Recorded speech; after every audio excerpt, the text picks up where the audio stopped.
நம்ம என்ன பெருசா குழம்பு செஞ்சிட போகிறோம், எப்பவும் போல தான் இன்றைக்கி கொஞ்சமாக வந்து வெள்ளை பூசணிக்காய் இருந்தது, அதை வச்சு மோர் குழம்பும், அதுக்கப்புறம் கத்திரிக்காய் ஒரு 2 வகை இருந்தது, அதே வந்து பொரியல் பண்ணிடலாம் அப்படின்னு சொல்லிட்டு தான் ரெடி பண்ணிட்டு இருந்தேன். ஸோ மோர் குழம்புக்கு வேகமாக வந்து காய்கறி கட் பண்ணிவிட்டு குக்கரில் சேர்த்துட்டு, அதுக்கப்புறம் பொரியலுக்கும் இன்னொரு சைடு வந்து பார்த்தீங்கன்னா அதையும் ரெடி பண்ணி வச்சுட்டேன். அதுக்கப்புறம் சைட்லேயே வந்து சாப்பிட்டு வந்துடலான்னு சொல்லிட்டு கரெக்டாக மணி 7:30 மணி ஆகுது. 8 மணிக்குள்ளேயே இனிமேல் சாப்பிட்டுடணும் அப்படின்னு சொல்லிட்டு ஒரு முடிவு எடுத்திருக்கேன். ஏன்னா வந்து கல்யாணத்துக்கு முன்னாடி வரைக்கும் எந்த ஒரு ப்ராப்ளமும் இருக்காது பெண்களுக்கு. ஆனால் கல்யாணத்துக்கு அப்புறம் ஒரு ஒரு பிரச்சனையும் வந்து ஃபேஸ் பண்ணுற மாதிரி இருக்கும். முக்கியமாக வந்து பார்த்திங்கன்னா உடம்புல ஏகப்பட்ட ஃபால்ட்டு வரும்.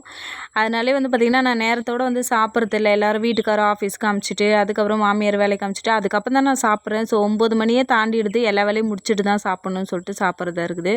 அதனால தான் இப்போலாம் கரெக்டாக யார் சாப்பிட்றாங்களோ இல்லையோ ஃபஸ்ட்டு நம்ம சாப்பிட்ணும் அப்படின்னு சொல்லிட்டு, ஏன்னா ஃபஸ்ட்டு நம்ம தான் கிச்சன் ரூமில் ஓடி ஆடி வேலை செஞ்சுட்ருக்கோம். அதனால் கரெக்டான டைமுக்கு இப்போலாம் வந்து நான் சாப்பிட்டுடுறேன். எல்லாருக்கும் முன்னாடி ஃபஸ்ட்டு நான் சாப்பிட்டுடுறேன். என்னோடய உடம்ப நான் பார்த்துக்கிறேன். ஏன்னா என்ன நான் பார்த்துக்கினா தான் வந்து வீட்டில் இருக்கிறவங்கள நான் வந்து பார்த்துக்கவே முடியும். நம்மளால வேலை செய்யவும் முடியும். அதனால தான் சாப்பிட்டு முடிச்சுட்டு வந்துட்டு அதுக்கப்புறமா மோர் குழம்புக்கு தேங்காய் அரைச்சி ஊற்றியாச்சு. அது கூடவே வந்து தயிரும் வந்து அரைச்சி ஊற்றிக்கணும். ரொம்ப டேஸ்ட்டு சூப்பராக இருக்கும். தனியாக ஊற்ற மாட்டேன் எப்போவுமே.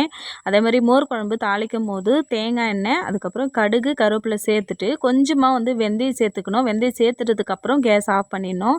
அந்த சூட்லேயே வந்து பார்த்திங்கன்னா லைட்டாக ஒரு கலர் மாறும். அந்த டைமில் வந்து பார்த்திங்கன்னா நம்ம குழம்புல ஊற்றிட்டா சூப்பராக வந்து வாசனையாக ரொம்ப சூப்பராக இருக்குது. மோர் வந்து குளிர்ச்சி தான். ஆனால் ஏன் வெந்தயம் சேர்த்துக்கிறாங்கன்னு தெரில. ஆனால் வெந்தயம் சேர்க்கும் போது ரொம்ப டேஸ்ட்டு சூப்பராக இருக்குது. கண்டிப்பாக ஒரு முறை வந்து ட்ரை பண்ணி பாருங்கள். இது எல்லா வேலையும் முடிச்சுட்டு அப்படியே குக்கரோட பெல்ட்டையும் வந்து வேகமாக கழுவிட்டு எப்பவும் போல் ஃப்ரீசரில் நான் வந்து எடுத்துன்னு போய் வச்சுடுவேன். ரொம்ப நாளைக்கு வந்து நல்லாயிருக்கும். அவ்வளோதான். இந்த வீடியோ பிடிச்சிருந்தா லைக் அண்ட் சப்ஸ்கிரைப் பண்ணுங்கள். வீடியோ பார்த்ததற்கு நன்றி.